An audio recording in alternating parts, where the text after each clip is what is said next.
నిన్న అందరూ కొత్త సర్పంచులు వార్డు మెంబర్లంతా ప్రమాణ స్వీకారం చేసిరట. పల్లెల్లో కొత్త పాలక వర్గాలు ఏర్పడ్డాయి. చాలా రోజులుగా చాలా సంవత్సరాలుగా ఎలక్షన్స్ లేకుండా ప్రత్యేక అధికారుల దీంట్లోనే ఆ గ్రామాలు ఇంతవరకు నడిచినాయి. చాలా దారుణంగా ఉంటుండే. సో పోయిన సర్పంచులకి బిల్లులు లేవు.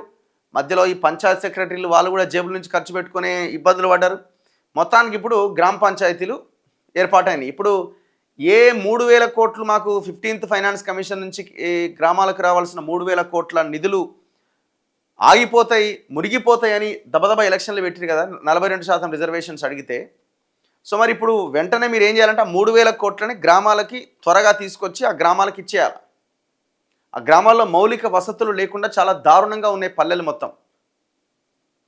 కొత్తగా ఎన్నికైన 12,702 మంది సర్పంచులు, 12,702 మంది ఉప సర్పంచులు, 1,11,803 మంది వార్డు సభ్యులు సోమవారం బాధ్యతలు చేపట్టారు.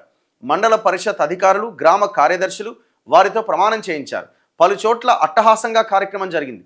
ఫ్లెక్సీలు, బ్యానర్లు ఏర్పాటు చేసి ర్యాలీలు, ఊరేగింపులు జరిగినాయి. కొత్తగా బాధ్యతలు చేపట్టిన ప్రజాప్రతినిధులకు పంచాయతీరాజ్, గ్రామీణాభివృద్ధి శాఖల మంత్రి సీతక్క, వైద్య ఆరోగ్య శాఖ మంత్రి దామోదర్ రాజనరసింహ వేరువేరు ప్రకటనల్లో శుభాకాంక్షలు తెలిపారు. బాధ్యతాయుతంగా పనిచేయాలని, ప్రభుత్వ పరంగా పూర్తి స్థాయిలో సహకరిస్తామని సీతక్క పేర్కొన్నారు. గ్రామాల్లో ప్రజారోగ్య పరిరక్షణ బాధ్యత స్థానిక పాలక వర్గాలదే.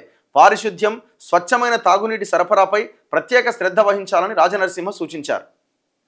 సో ఇట్లా ఇక పెద్ద ఎత్తున నిన్న ర్యాలీలు, బ్యానర్లు, ఫ్లెక్సీలు, హయ్యమ్మ ఖర్చు పెట్టురా అని మళ్ళా నిన్న బాగా ఖర్చు పెట్టి సర్పంచ్గా గెలిచిన వాళ్ళంతా ఇక మళ్ళీ అలా దావతులు, యువతులు మొత్తం వ్యవహారం అలా అది కూడా నడిచింది. ఇప్పుడు నెక్స్ట్ మనం చేయాల్సిన తక్షణం ఏంటంటే గెలిచిన వాళ్ళ చేత పని చేయించుకోవాలి.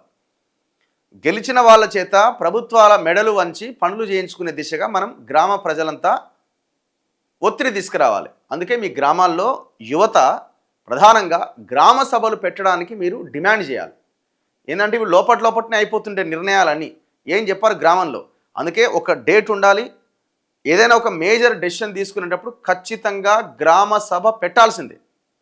ఏ నిర్ణయమైనా గ్రామ సభల్లోనే జరగాలని మీరు సర్పంచ్ మీద, ఆ పాలక వర్గం మీద ఒత్తిడి తీసుకురావాలి.